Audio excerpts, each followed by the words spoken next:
Greetings, everybody. It's my pleasure to introduce Trudy Rubin to you, the gem of Philadelphia journalism.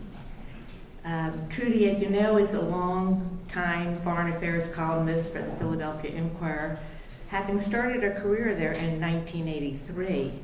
And she's also a member of the Inquirer's editorial board. Her Worldview column appears twice weekly in the Inquirer and runs regularly in many U.S. newspapers across the country. Given her special expertise on the Middle East, Russia, and South Asia, she's a frequent guest also on NPR and PBS. Trudy graduated from Smith College and the London School of Economics. Her journalism career got a jump start in 1968 when, merely a kid, during the Prague Spring, she worked as a radio correspondent in Prague. She's also been a journalist for the Christian Science Monitor and The Economist of London. Rare in today's world, Trudy is no armchair expert. She knows the places and the players of which she writes, and her familiarity sometimes extends over decades. To give just a small example, between 2003 and 2010, in 7 years, Trudy made 11 trips to Iraq, 2 to Iran, 4 to Afghanistan and Pakistan. During this time, she also visited Israel, the West Bank, Gaza, Syria, Lebanon, Jordan, Egypt, Turkey, China, South Korea, and the Philippines. In recent years, she has, in addition, traveled to Saudi Arabia, Brazil, South Africa, Nigeria, Central Asia, Russia, and Georgia. The question really is, where hasn't she traveled rather than where has she traveled? This range of experience gives her columns extraordinary credibility, making them particularly authentic and persuasive. In recognition of her writing, Trudy was a finalist for the Pulitzer Prize in commentary both in 2001 and again in 2017. In 2008, she was awarded the prestigious Edward Weintal Prize for International Reporting. In 2010, she won the Arthur Ross Award for International Commentary from the from the Academy of American Diplomacy. So it is really, truly an honor to have Trudy with us today.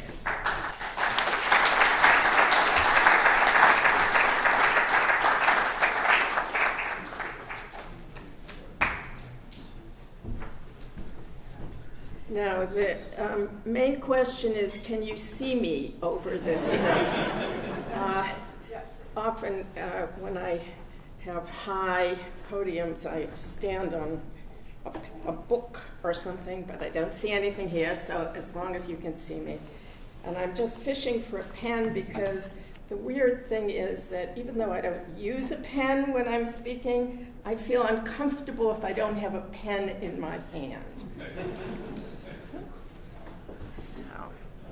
Well, thank you very much, Joan, for that introduction. So I guess I don't need to say too much about who I am. It's quite amazing that I'm still here in Philadelphia. I had a wonderful husband who kept me here, and the city keeps getting better and better, so I'm glad that I am here. In trying to think what I would say about foreign policy in the age of Trump, I was thinking a lot about a conversation I had this weekend with a congressman from the area who told me that he had been in Germany recently at a conference. He's on House Foreign Relations, and had been at the U.S. Embassy where there's no ambassador and no DCM, and only an acting in charge. And the diplomats he spoke to there were grilling him about what he knew of what U.S. policy was across the Atlantic and towards NATO. And he said it was a very surreal experience because they told him that they really felt as if they were disconnected, sort of like spacewalkers who lost their leash from the mothership. And they had decided that they just had to act on their own representing the United States, but they didn't really know what the policy was that they were trying to promote. And as I think all of you know, because I'm sure all of you follow the news closely, this really is the situation in which the foreign policy bureaucracy finds itself today. But it goes beyond a question of bureaucracy, because just as the diplomatic corps feels out to sea. Oh, excuse me, I left my water and I need it badly, so I'm going to grab it.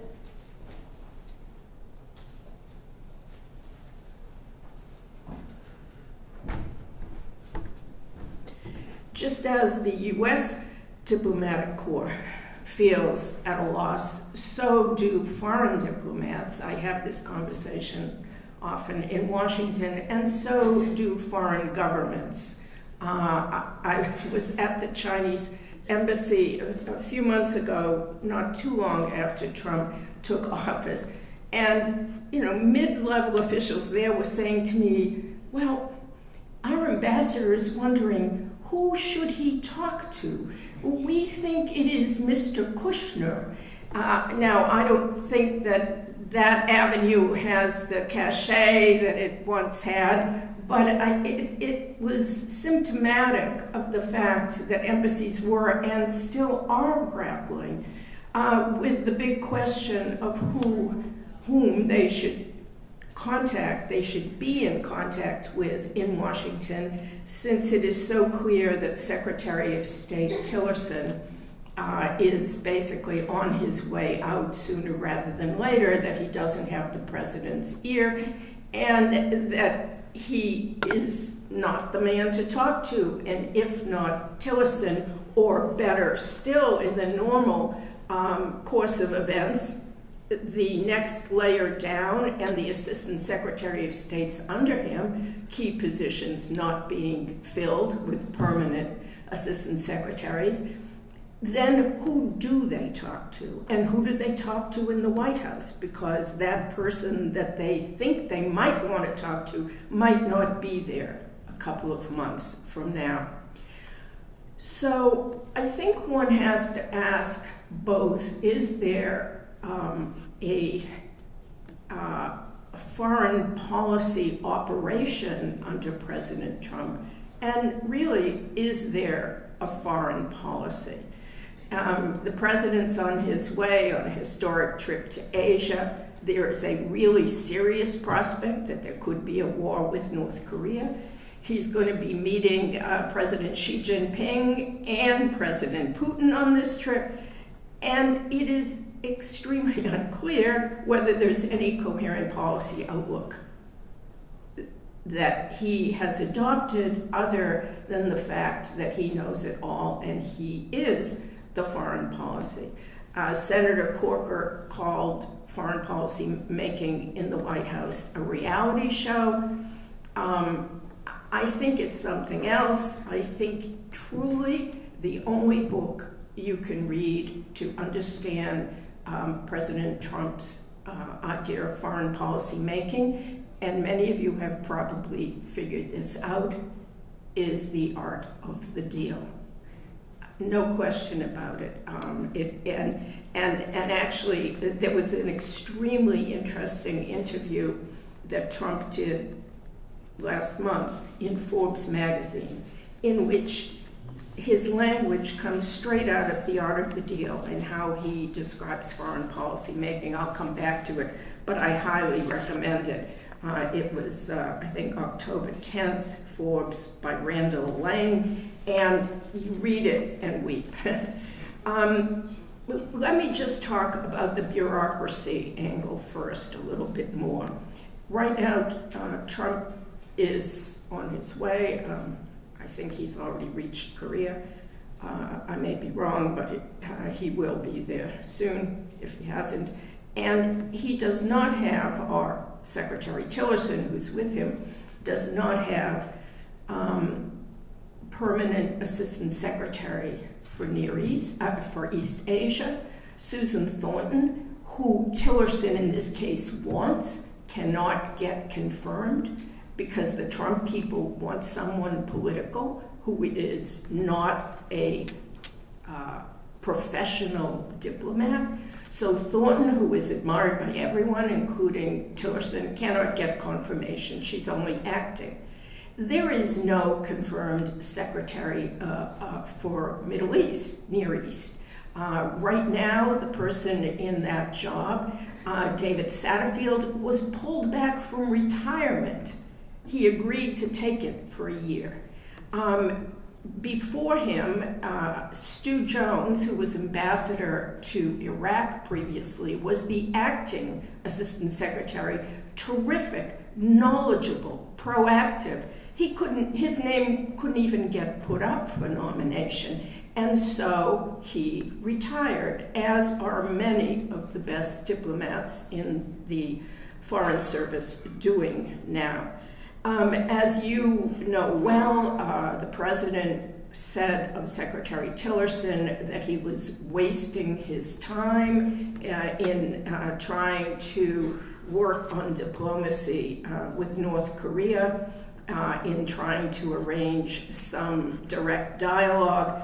He has undermined him at every turn, and just on Friday, I believe it was, the president did an interview with Laura Ingraham on Fox, and he asked about Tillerson, she asked, is he going to be with you for the duration? And Trump said, well, we'll see. I don't know who's going to be.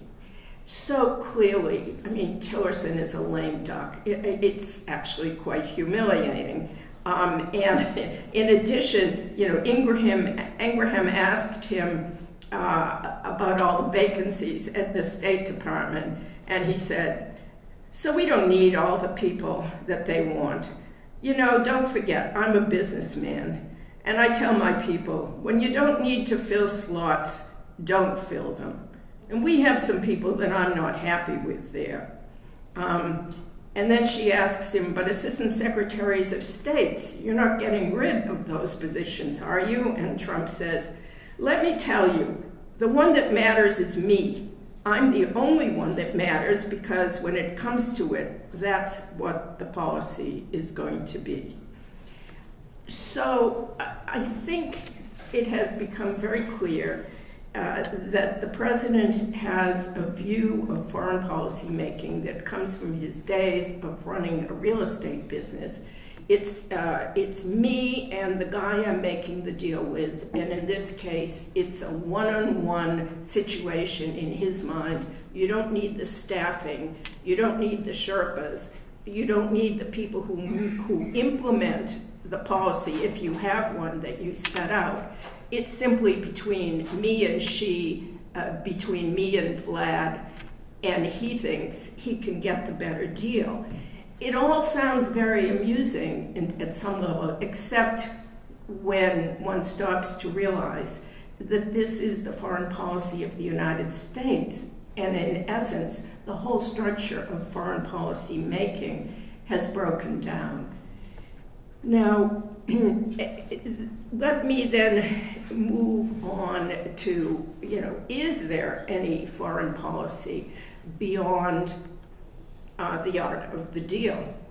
One of the saddest aspects of the current foreign policy situation in the U.S. to me is what I see happening to H.R. McMaster, the National Security Advisor to the President. H.R. McMaster, whom I first met in Iraq in 2004, whom I have interviewed many, many times in Iraq, in Afghanistan, in Washington, in Philadelphia. He comes from Roxborough. His family all live there. His sister reads my column. I met his whole family once when he was speaking at the Constitution Center, and they were all there in force, and he was introducing me around.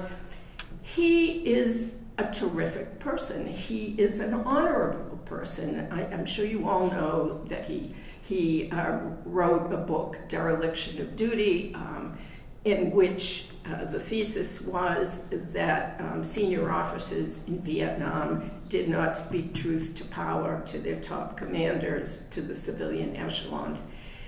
However, I am quite stunned by what he is doing and saying now, and I can only deduce that he feels that this is what is necessary and that he believes he can somehow bring a strategic framework to what the president thinks he's trying to do. So, and I will say that I spoke with H.R. McMaster just before he went to do the interview with Trump and then got the position. I never thought Trump would give it to him, actually. He's a strategic thinker, but he wasn't known to Trump. I didn't know if he had the cachet, and I think it was a mistake for him not to retire, which he had been planning to do, because he is now a 3-star speaking to his commander-in-chief. He had plans. He was all set to retire this past summer and teach. He had offers from Harvard and elsewhere. And instead, by staying in the military, I don't know whether he feels duty-bound to a commander-in-chief, and I don't know whether he still remembers what he wrote in the book. But what is very interesting, he has given some interesting talks recently. One in particular, again, you know, if you're a junkie on this stuff and you want to take a look at it, the Foundation for Defensive Democracies, he spoke there on October 22nd, and he spoke on his thinking on comprehensive strategy, which he claims is what the president now has. And I think McMaster genuinely thinks that he has laid out a comprehensive framework, but unfortunately, I think that the paper version of this comprehensive framework has very little to do with what is actually going on the ground.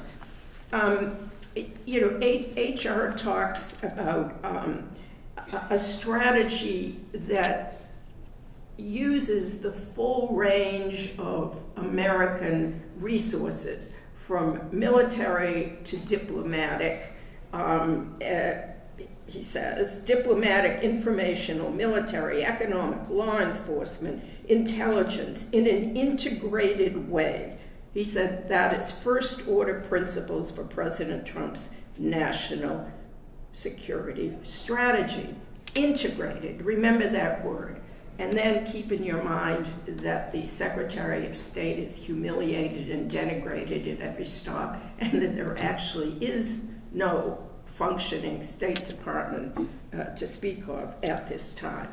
And I just throw in that, of course, Tillerson is part of the problem himself, because he's treating the State Department as if he was back at ExxonMobil, and he runs it from the 7th floor with a small coterie of personal aides, doesn't really reach out to the department and doesn't defend them, and is supposedly reforming the bureaucracy, but that should not have been his first priority given the problems that the U.S. faces. But be that as it may, H.R. McMaster is talking about this integrated strategy using all elements, and it's clear that the diplomatic element has been sabotaged.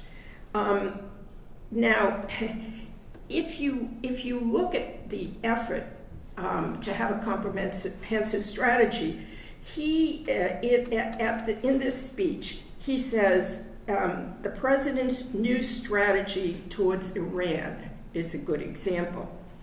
Instead of focusing almost exclusively on the JCPOA, the joint agreement with Iran, the new strategy considers the full range of Iran's destabilizing behavior and malign activities, including its support for terrorism, extremism, complicity in Assad's atrocities, unrelenting hostility to Israel, etc., etc., etc.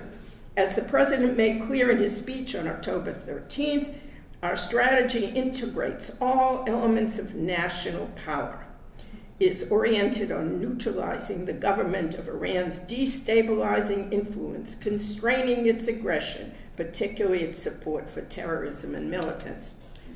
Yes, well, the sad thing is there is no resemblance between what is going on with the president's strategy towards Iran and what H.R. McMaster, National Security Advisor, is presenting as this comprehensive framework. So I'm going to look at Iran for a minute here, and then I'm going to talk a bit about the Asia trip and how it also illustrates that there just not only is no comprehensive strategy, but isn't really a strategy at all. Let me backtrack for 1 minute before I get to Iran, because when you're thinking about whether there's any comprehensive strategy, let me just go back to the Forbes interview and keep this in mind when I'm talking about Iran. When the Forbes interviewer was speaking with Trump, Trump quoted from an article that had been written about him once before, and in which he had said, "Life is a series of battles ending in victory or defeat."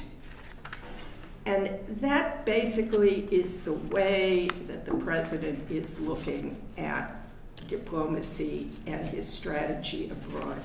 There is never win-win.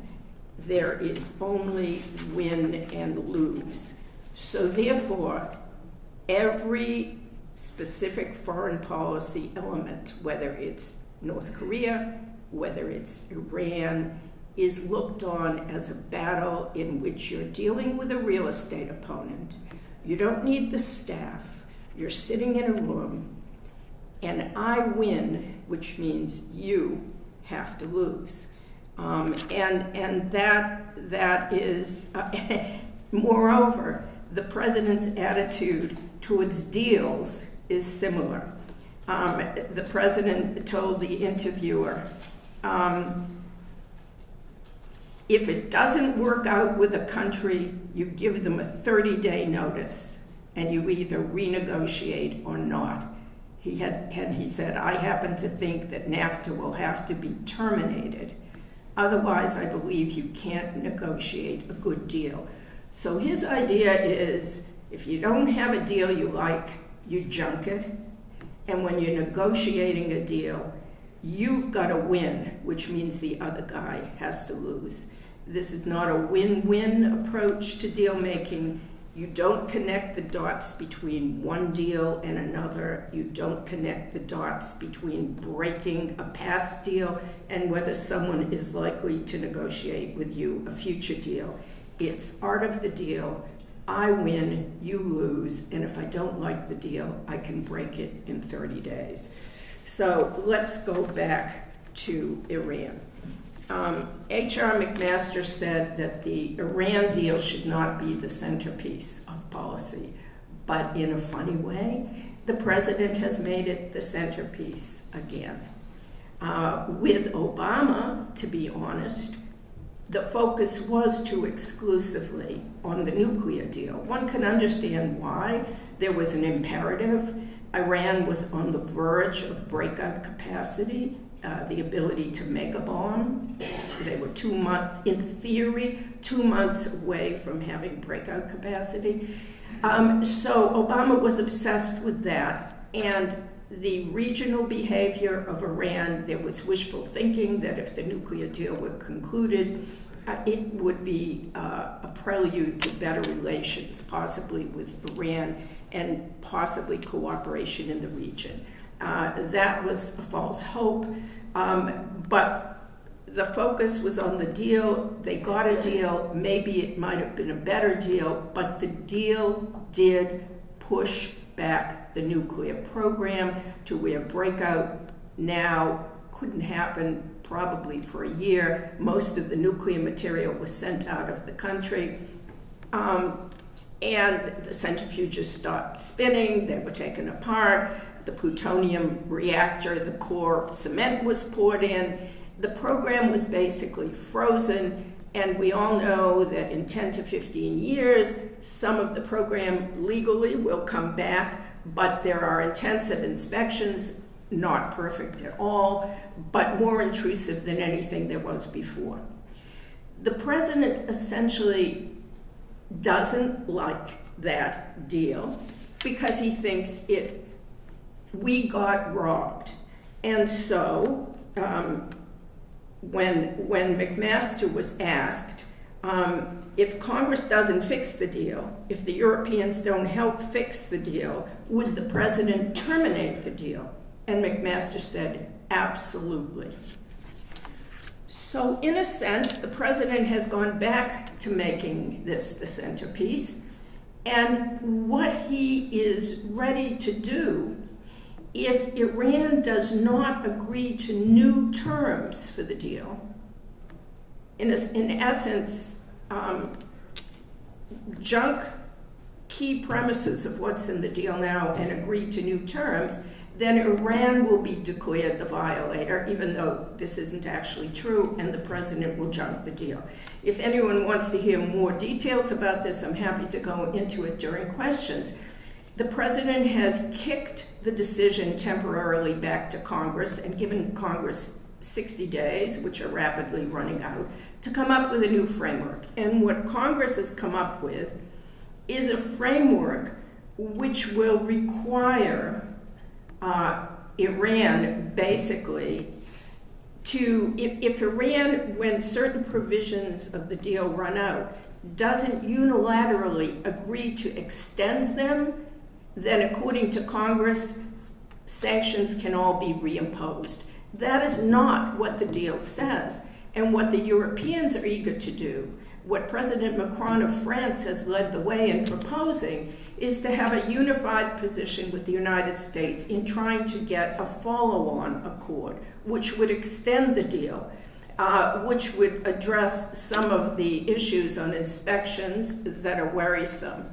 And this would be difficult, it is true. There isn't the leverage that there was before the JCPOA was signed, but it is not totally impossible. That is not what the president wants to do. He basically wants to blow up the deal if Iran unilaterally doesn't agree to new terms. And so far, Congress seems ready to go along with him on that. By this focus on undoing the deal, the president has paid no attention, it seems, to what McMaster claims is the new U.S. strategy, using all elements of American power. What do I mean by that? Iran is expanding its influence in the Middle East region. It is making Iraq into a satrapy. It has effectively shut down the Kurds. It has established a route now from running from Iran through Iraq, through Syria to Lebanon. McMaster, in his speech and in other remarks, is making a big deal out of the fact that we are going to take a tougher position towards Iran in the region. But in reality, we are doing nothing.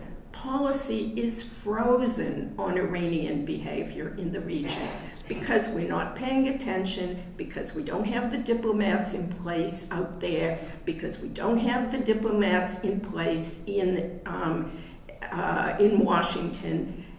A neutered Secretary of State cannot attend to all these details.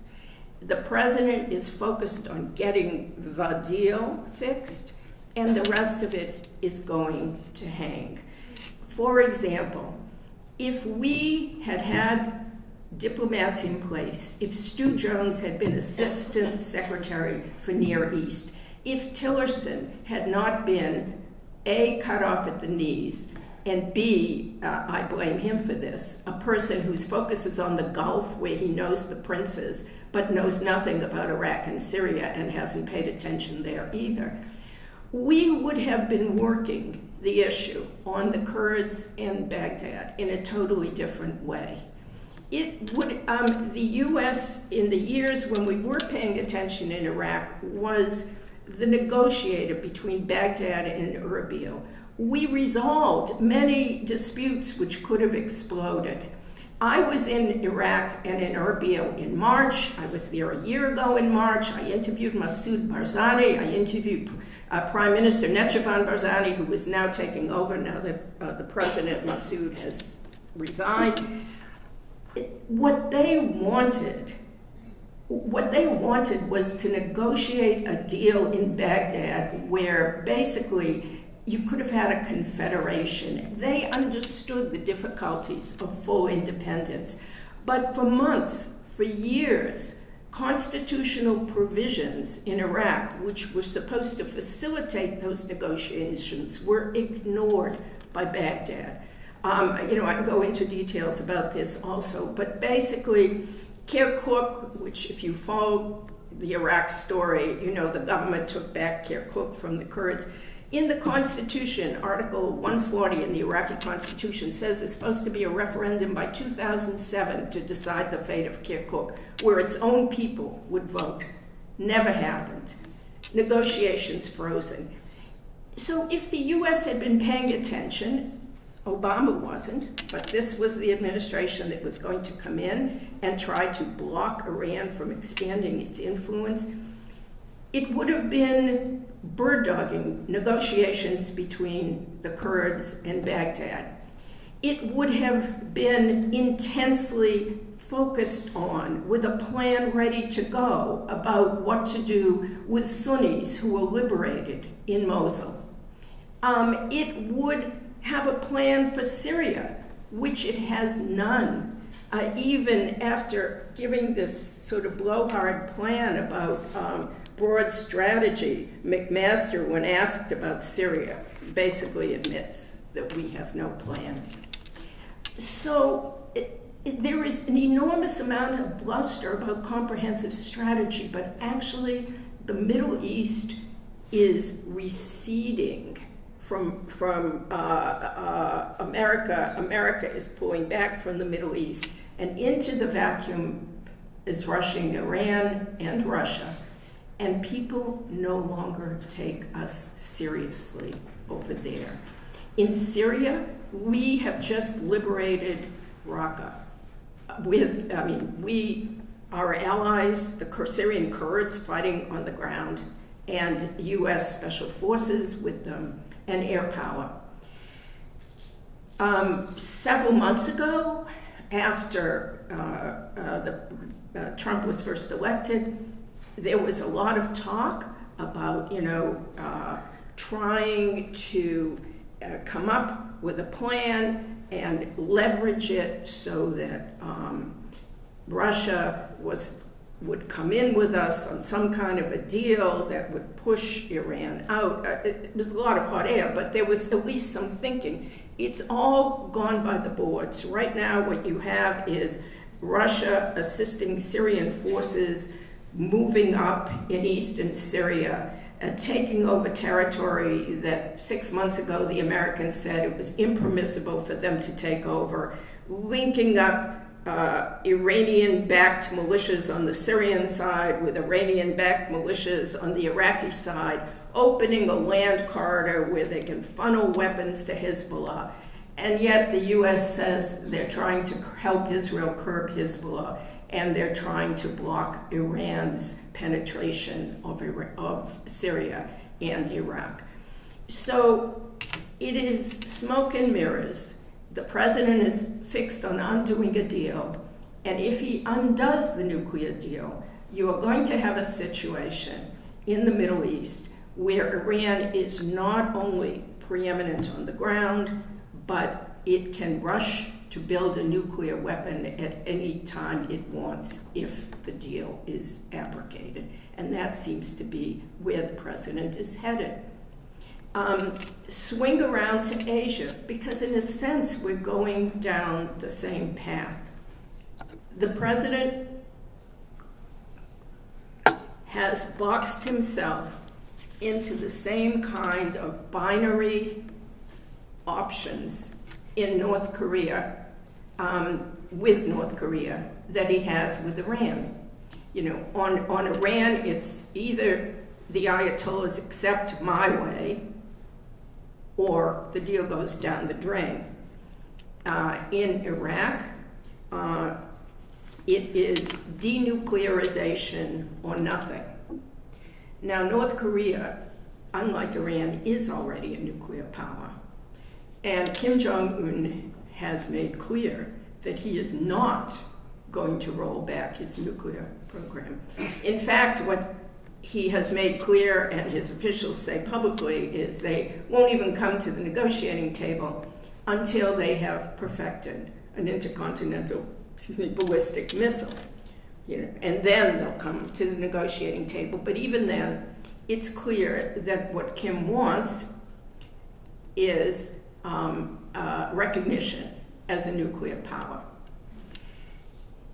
Trump has bet everything on the idea that he and Xi Jinping, can make a deal.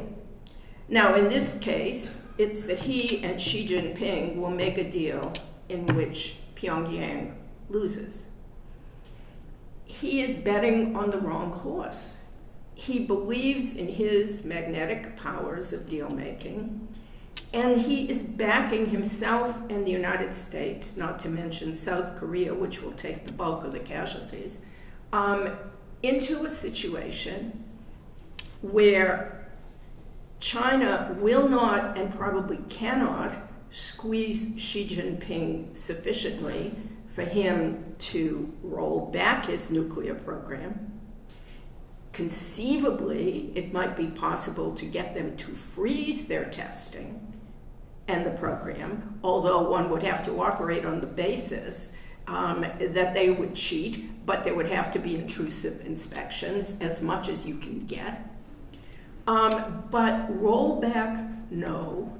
And the president is absolutely clear, he says, that the only acceptable objective is denuclearization, says McMaster. And McMaster also said we're running out of time because North Korea is moving ahead with testing. It hasn't tested another missile yet. What everyone in the region is holding their breath about is whether they will test a missile while Trump is in the region. You know, my guess is that Kim Jong-un won't do that. I think he would surmise that that might be pushing the envelope a little too far, both not just embarrassing Trump, but embarrassing Xi Jinping. And maybe it would be good if he did it. Because if there were a rational policy, yes, Trump has leverage. Because people don't know if he might go to war, although I'll tell you, most people I speak to don't take him seriously, and on this, I think they should. So it is possible that Xi Jinping might go even further in sanctions, and actually China has gone further than ever before. And it is possible, conceivable, that you could get North Korea to the table. But if you put a precondition that the negotiations have to be on the basis of denuclearization, you have already assured that they will not start. And if they don't start, you're left in a position where you have to back off your red lines. And in this, I fear that Trump might not. And I don't know if his generals, mainly Mattis, could restrain him. And if you don't back off, you go to war. And in this case, I'm not even sure that Trump understands what war would mean. He has made remarks indicating that, they're going to die over there, too bad. It is just possible that when he goes to a U.S. base, he's making a speech on the 7th, tomorrow, I guess, at a U.S. base there that South Korea has paid for, he may realize how many thousands of U.S. troops and resident civilians in South Korea could also be incinerated by missile strikes in retaliation for a hit on anything in North Korea. I mean, as I'm sure you all know, the DMZ is only 30 miles from Seoul, and bases are also in that perimeter. And the missiles are lined up basically, behind the border. I've never been in North Korea, but I have crossed over at Panmunjom, and once a year on the anniversary of the armistice, there's a building that straddles the line, and inside the building, you can go in one door, you're in South Korea, you can go out the other door, you're in an enclosed sort of plaza on the North Korean side. And you can go through the other door and have North Korean journalists scream at you in unison. So that's the furthest I've gone. But I think we know that there would be a kinetic response if the U.S. hit anything in North Korea. So to sum up, so I can leave plenty of time for questions, we're in a situation where you have a president who doesn't believe in diplomacy, who has basically gutted the State Department, who has left embassies abroad, who are usually the contact point with the diplomats of our allies, unstaffed, without ambassadors, who has left allied governments totally unsure of what we are doing, and who has left both enemies and adversaries not scared of Donald Trump, wary that he may do something, but also dismissing him in terms of leadership as reckless, erratic, ill-informed, over his head, and in many, many cases simply being dismissive of him. I think that is the attitude now adopted in Russia, although Putin knows well, as a former KGB officer running a government that is basically a KGB operation, knows well how to massage Trump. I think we see in everything that is coming out now that the Russians were trying to basically make the American administration. They tried it on the son-in-law, they tried it on Manafort, they tried it on these peewees, Papadopoulos, and Putin will clearly try it on Trump. They see him as gullible. They see him as someone who can be persuaded by flattery, wooed, and misled. So in a situation like that, Iran simply moves forward in the Mideast region. America is seen as out of the picture. That is in the Middle East now. Every governments that never had anything to do with Russia are sending their top ministers or even their heads of state to Moscow. And Iran sees itself as unimpeded in the region. Maybe Israel is still an impediment, but they're trying to play around that game. I'm going to Israel next month, and frankly, I could see another war up on the border with Syria or on the border with Lebanon.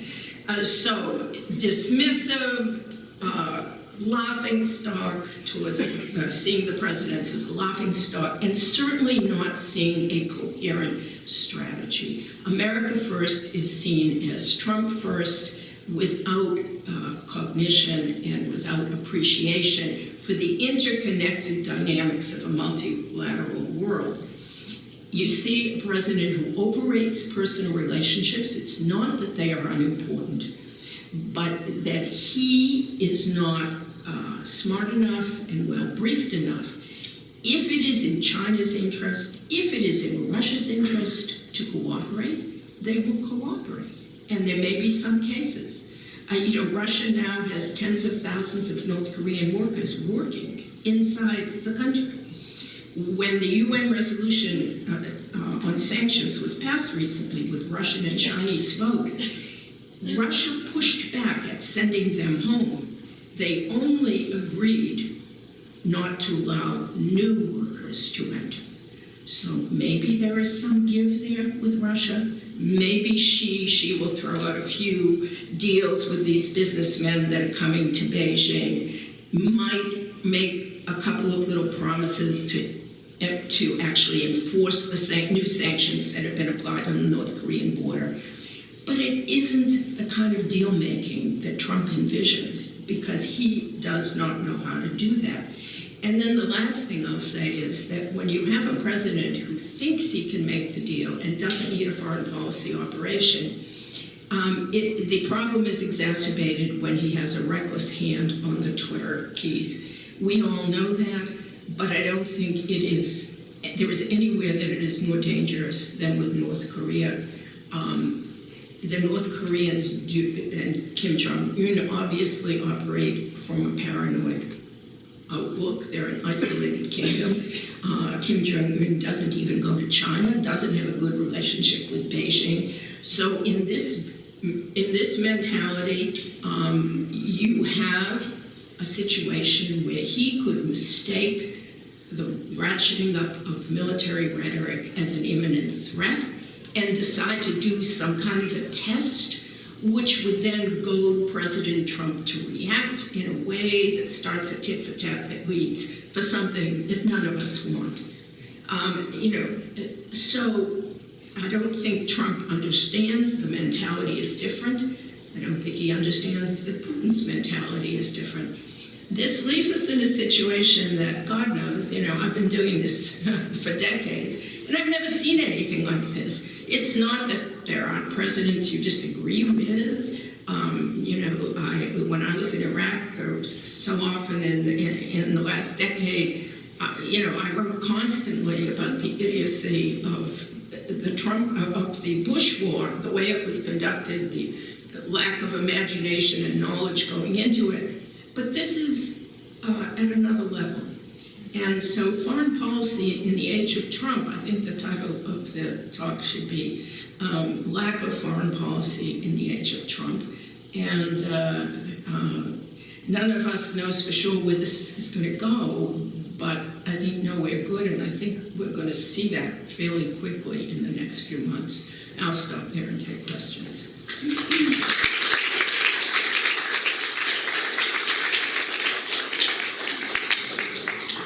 Please. Hi, thank you so much, Trudy. Two questions. The first is there any good news or serious reason for actual hope? And the second is, just how bad do you think it might get?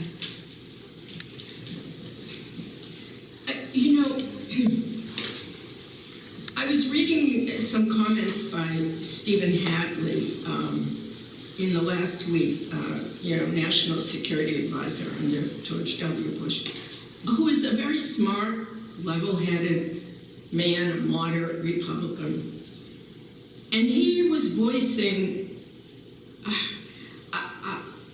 a hope that I would think would be long dead by now, saying, well, we thought that Trump would mature by 6 to 8 months. I think we need to give it 10 to 12 months, and then he'll catch on.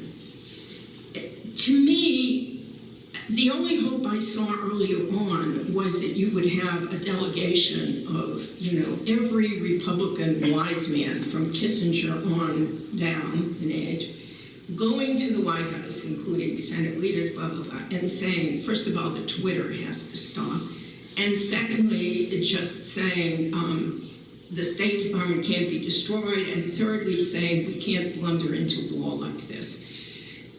But it's becoming apparent this is not going to happen.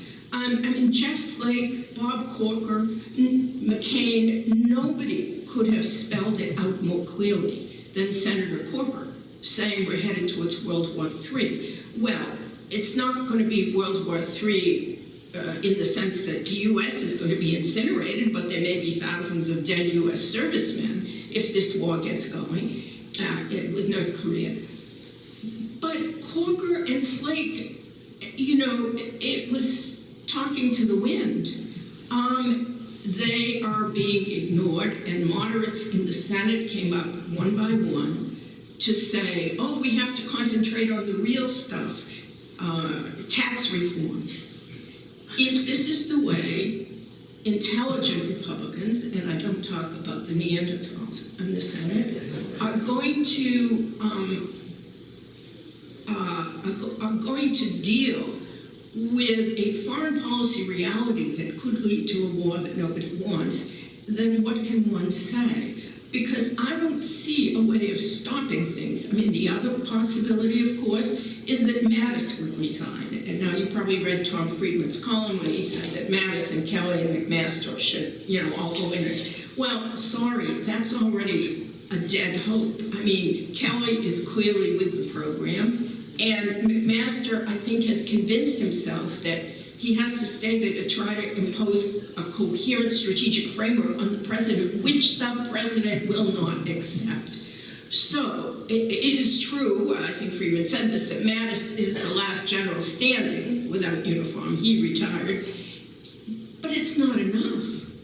I don't think that a Mattis resignation would turn Donald Trump around. So I'm not sure at this point. He will get advice from his generals, but the generals in this country only give advice.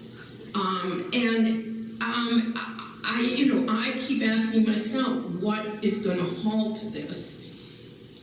And I just don't see it. I thought that because he has backed off on many things, that he would back off on dumping the Iran deal, and he would ultimately back off on North Korea and allow some kind of fudge that, you know, if Xi Jinping figures out that this guy, you know, is a little bit crazy, maybe somehow Xi Jinping could get the North Koreans to the table, but I don't know that that is possible.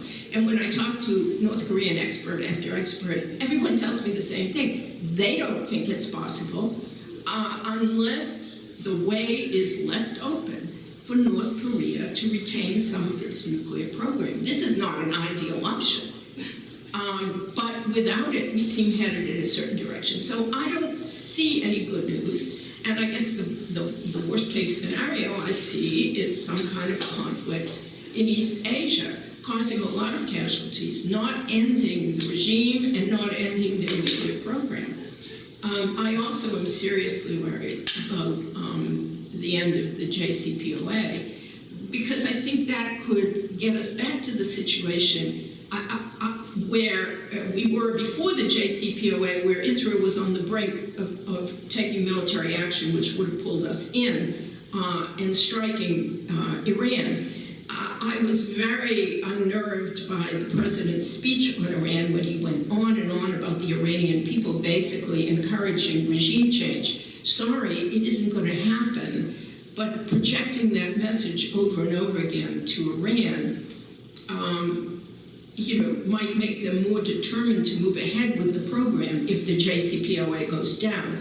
I think there's at least a certain chance that they would hold back. They would restart all their research at a higher level, but hold back from obviously moving towards a bomb.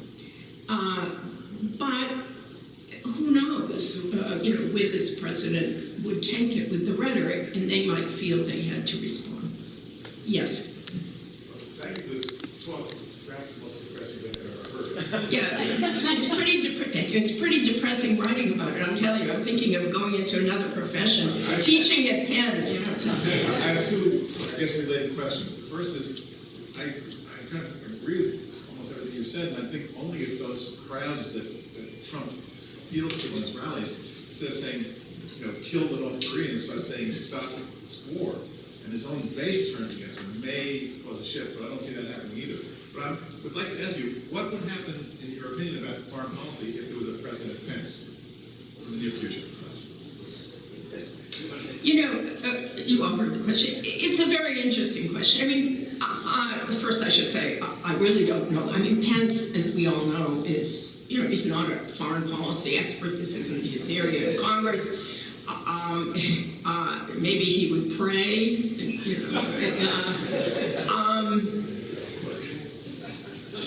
This is the purest of conjecture. One thing he wouldn't tweet. That much we know.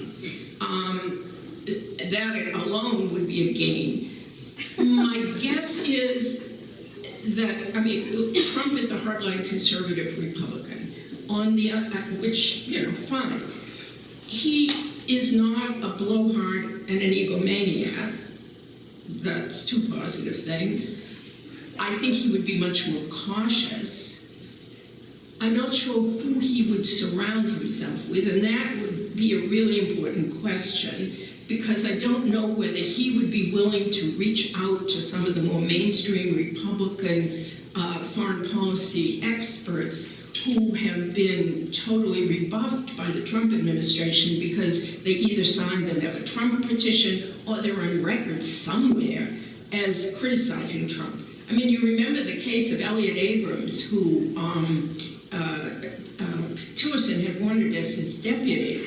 Elliott Abrams is an extremely conservative Republican, but he's level-headed, he knows diplomacy, and it would have been far preferential to have him in there and earlier and have somebody who knew the diplomatic game, I mean, somebody who believed in diplomacy, which I think he does. But a quote from somewhere was dug up that he had criticized Trump, and he was ruled out. So all I can say, about Pence is, maybe you'd have a rejuvenation of state. Maybe you would have a more cautious approach. Thanks again, Trudy, for such a great talk. So, Obama was criticized for having a weak foreign policy in the Middle East. One of the areas that I guess now and even then, where he was most criticized was having pulled the troops out in 2011, even though the Iraqis wanted them. Do you think the situation would have been different if he had been stronger, insisting and worked out a deal where our troops would have stayed there to prevent some of the chaos that ensued? I do. I mean, I feel strongly about it. I do. I argued at the time that 10,000 troops should remain, and I'll tell you why I do. But at the time, the Obama argument for pulling them out, I think it was mainly a political decision, although the argument was that the Pentagon was insisting that there be a memorandum of understanding that was approved by the Iraqi parliament that would give the troops immunity in case they committed some act for which they might be tried. This was a smokescreen because we have 6,000 troops in there now. And, we had several thousand by the end of the Obama administration. They were brought back as trainers after Mosul collapsed. And they are in there on a different basis than what we were requiring to keep troops in. We signed a strategic framework accord with the Iraqis as Bush was leaving office. And there is a clause in there that troops can be kept in there, and I forget the language, it's to protect the embassy, to protect American interests, blah, blah, blah. Our troops are in there under that clause. The foreign minister of Iraq for 8 years, who's a Kurd who happens to have run the referendum, but Hoshiyar Zebari, who is a wonderful guy. I mean, he told me that he had offered that to the Obama people. They could have kept the troops in there under that basis. And Obama chose to go the lawyer route. We don't seem to have any qualms now about having all these advisors, trainers, special forces. That's what we would have kept in there. We wouldn't have been, out there with infantry. So that's number one. We could have kept troops there. I think Obama felt strongly about wanting to wind it up. But why should we have had those troops there? What good are the 10,000 troops? Two things. First of all, when we pulled the troops out, we pulled the eyes in the sky out. We pulled out the intelligence resources, sent them to Afghanistan, Africa, who knows? But they were pulled out of Iraq. We were not watching. In Mosul, for 6 months before ISIS came in, Iraqis knew they were coming. They were already infiltrated into Mosul. I used to talk to people who had family in Mosul. Everybody knew they were already there. People were telling me, ISIS is going to take over. ISIS is going to take over. I'm sitting here in Philadelphia. You know, a week before ISIS came in, I talked to the senior person at State, a guy named Brett McGurk, who Obama wanted him to be ambassador to Iraq, but he had an affair with a Wall Street Journal correspondent, and why this should have kept him from being confirmed, I don't know. But anyway, he didn't get to be confirmed. So he now is the special emissary for dealing with ISIS. And I also blame him for what's just happened with the Kurds. But he was a key point man on Iraq at the State Department. And I talked to him a week before ISIS came in, and I said to him, everyone is saying that they're coming, they're going to take it over. And he blew it off. Now, maybe he's just blowing me off. I'm sitting here in Philadelphia. But if we had had the people in there, we would have had people who knew. We would have had people talking to Iraqi intelligence. We would have had, there would have been knowledge. And we should have acted before. The Sunnis were getting angry. Maliki, the previous prime minister in Iraq, had abrogated all the promises we had made to the Sunnis. There were going to be all these sort of National Guard. Sunnis would get jobs in their provinces, and they would join the National Guard, which would be part of the Iraqi army. And Baghdad didn't live up to it because Iran was pressing. We could have pressed back. So yes, and maybe if we had stayed in there, we could have pressed harder for there to be the referendum on Kirkuk, which, if it had happened, the Kurds would never even have had this independence referendum, because Kirkuk was, you know, the emotional heartthrob. You know, Saddam Hussein had pushed the Kurdish population out of Kirkuk and brought in Shiite Arabs from the south. I was there in 1991, and I went around, I saw all the dynamited houses. They basically blew up all the Kurdish neighborhoods.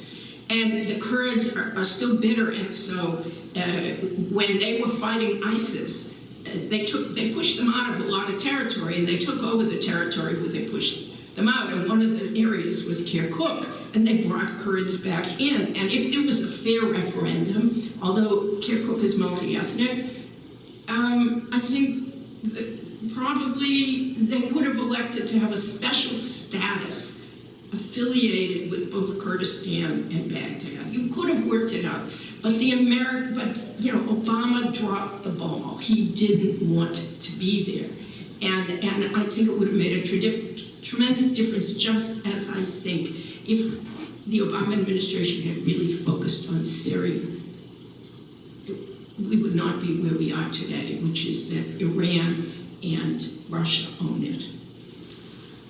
Let me get one back and I'll come back. Back. All right, this gentleman here with the blue shirt, and then we'll come up front. You didn't mention Europe, almost not. Hi. Yes, you mentioned Germany. My question is there a role that Europe plays in this whole strategic overview? Is there a role that Europe should play? And since you mentioned McMaster's comprehensive strategy, is there a role for Europe to take? You know, McMaster says all the right things, and you read through them, and every one of them has been dismissed by his boss, by the president. What I hear, from German and French diplomats and journalists, basically the attitude now is,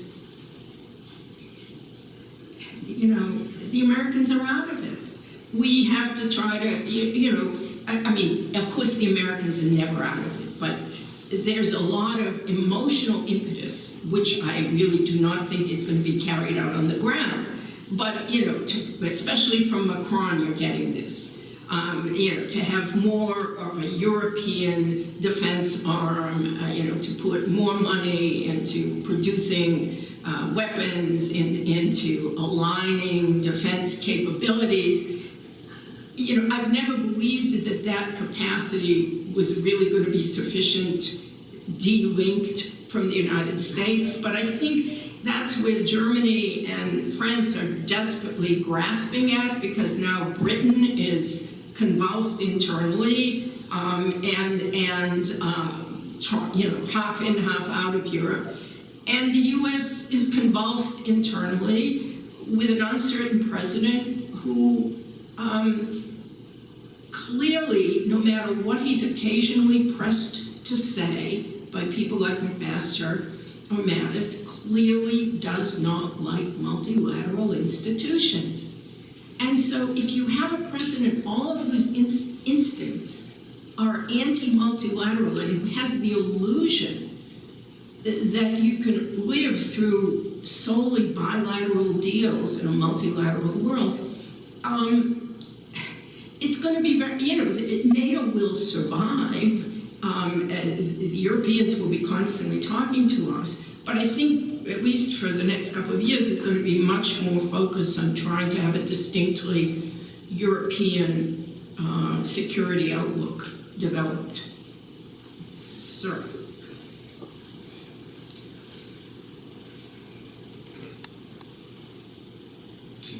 Thank you, Trudy. It's always an education.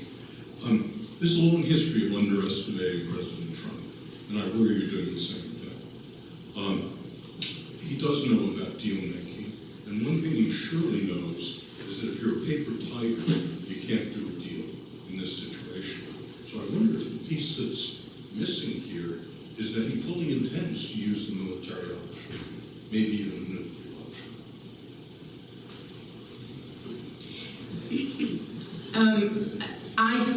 I'm not saying he doesn't. I think he does.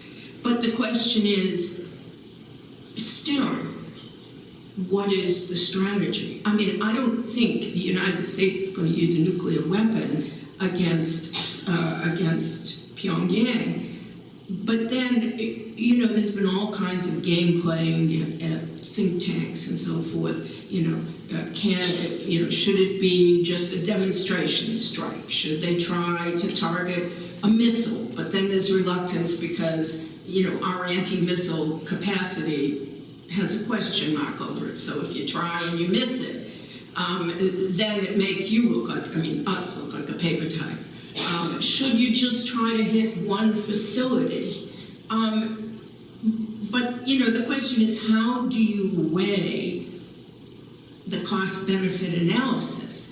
If the idea is that a partial strike is going to dissuade the North from its nuclear program and from retaliating with conventional means, that's a huge gamble. So I don't dismiss at all that the president will use force. What I worry about is whether he has a coherent idea or whether he thinks that if we are tough, North Korea is simply going to bend. And into this equation, you have to also factor the Chinese and whether they're going to take the side of North Korea. Because I do not think that the Chinese would agree, if informed beforehand, before the missiles were flying into the air. And so if this is sprung on Beijing, this is another major factor that you have to consider here. Not that they are going to go to war with us, but that they may enlist their defenses on the side of the North Koreans in any follow-up. And then the question is, if the North Koreans respond conventionally and thousands of people killed from conventional weapons, then what do we do? Because you can't overthrow the regime without a ground invasion. And from what people from South Korean officials have told me, they don't believe that you can just decapitate the regime. They don't have the people in there. The Chinese don't have the people in there. We know that one of the things that most irritated the Chinese about Kim is that Beijing's key point people, including his uncle, were executed as soon as he came in because they were they were Beijing's key point people. So there's so many unknowns here that it isn't simply a question of looking tough. And so, there are no good answers, as everyone says over and over again, and you have to weigh, and nobody wants them to have the ICBM. So let's say hypothetically, the U.S. said, ICBM red line, we hit you. Everything else is on the table, let's have talks. I mean, if there were a formula that had some conceivable plausibility of getting the North Koreans to the table, maybe the president could sell that to Xi Jinping. But it's not clear to me that he has that kind of sophistication. I would love to be proven wrong. But certainly the public signs he has given show no indication of that. Yes.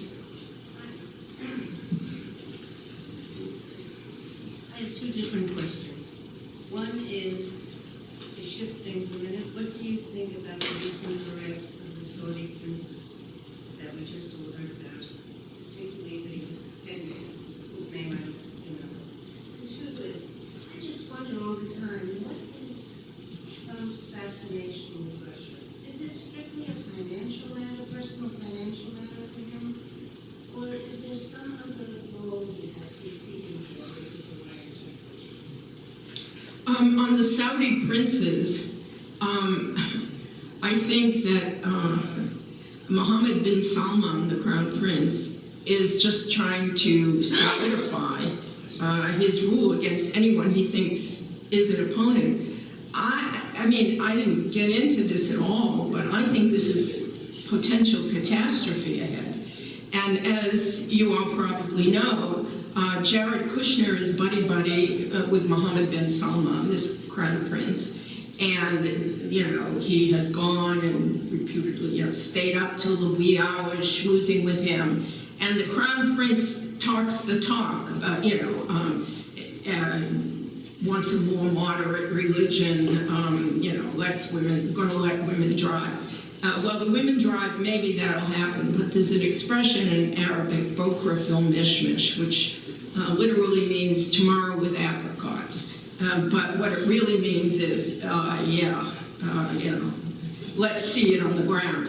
And, the day that the Saudis stop private money, and maybe even public, for all I know, they've done some stoppage of public money, that goes to support radical Muslim mosques all around the world, which I have seen over the last 25 years everywhere I go, from Indonesia to the Fergana Valley of Uzbekistan, to the West Bank, Palestinian, to you name it. If you watch Fareed Zakaria, he was just talking to a Singaporean minister on Sunday who was complaining about Saudi money coming into Singapore to fund radical mosques. So first of all, I don't buy that, this is the answer to Saudi support for Wahhabi Islam that feeds terrorism. That's number one. But number two, this is nuts. He put in jail Prince Alawid, who is a billionaire, the one who invests in Twitter, who's on, why? Prince Alawid has been publicly critical of Trump. Do we think there might be a connection? I don't know. He put in jail Prince Mutaib, who's the head of the Saudi National Guard, who was a principal rival, who had a military force. So obviously he's trying to rule out, He has under house arrest already Prince Mohammed bin Nayef, who was the interior minister. I mean, this guy was seriously wounded by a terrorist. He led the fight when Saudi finally got serious about al-Qaeda because they started attacking them. And his reward is he's under house arrest. So there is going to be a lot of, and I don't know that this prince is smart enough or I don't pretend, to know the currents of the Saudi system. I haven't had time to talk to people about what they think will be the repercussions of this. But one thing I do know, that MBS, Prince Mohammed bin Salman, the Crown Prince, has dragged the U.S. into this. And he's dragged the U.S. into a war in Yemen, where basically, our expertise is, and U.S.-made planes are being used to slaughter civilians in a conflict that is not going to end well. And MBS got into it in a mistaken way and has pushed the Houthis into Iran's arms much more than they were to begin with. The Saudis got into this mess with Qatar, and that was exacerbated by President Trump, which split up the Gulf Alliance in fighting terrorism. This prince, Crown Prince, sold Jared Kushner a bill of goods, that the Saudis are going to help facilitate a peace deal with the Palestinians, between the Palestinians and Israel. Both were mishmash. So MBS is leading Jared Kushner and his father-in-law down the garden path, and he is getting into a real serious situation there. And this is not the way to push back against Iran in the region. Maybe one more question. Okay, this gentleman.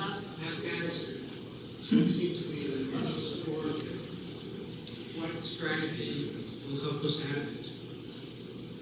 Afghanistan.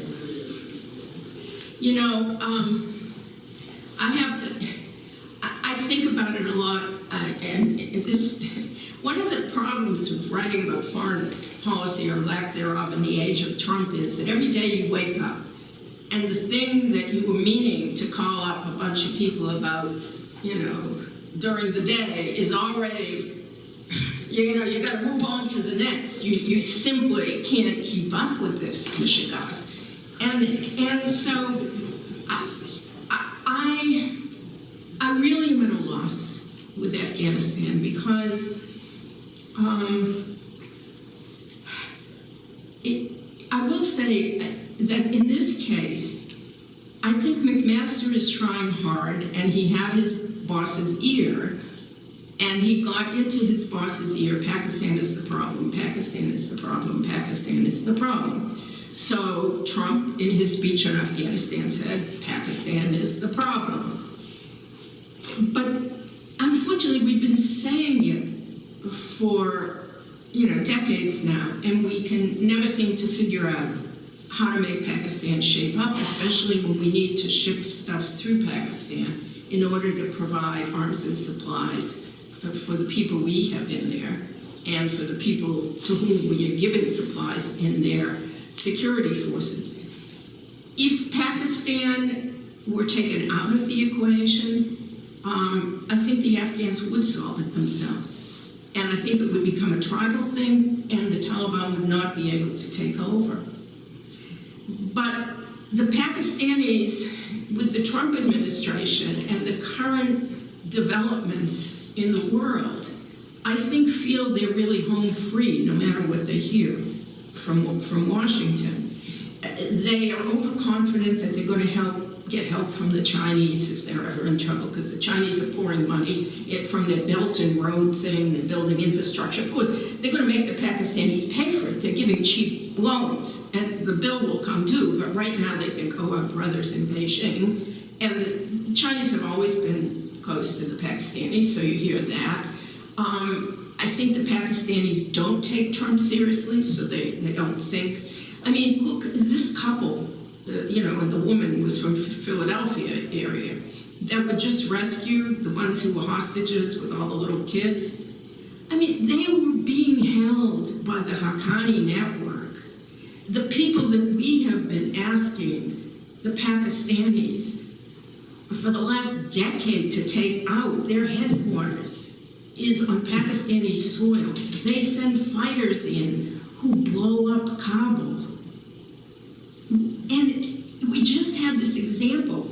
And the only reason the Pakistanis rescued this couple was because we got intelligence that they were being moved. And we said to the Pakistanis, you do it or we are coming in, just like we did with Osama bin Laden. And so they did it. Does anyone think for a minute that they didn't know the Haqqani network was holding American and Canadian hostage? You know, baloney. So I'm not sure how we are going to impress the Pakistanis with our seriousness. Short of that, you know, I find myself reluctant to say, pull these poor guys out, you know, our troops in Afghanistan, and let the whole thing, because if, again, it's like Iraq, if we're not paying attention, it will get worse, at least as long as we have some people in there. It focuses the mind and we pay attention. But it's even harder than Iraq, because in Iraq there was a semi-functioning state and oil. And in poor Afghanistan, you know, there ain't much. But again, it all comes back to Pakistan, and I haven't seen the seriousness required to finally get them to move. They have to believe that we are going to be a major player in any peace talks. And right now, it doesn't look like we are anymore. Diplomacy is not the president's strong suit. So, sorry, it's not good.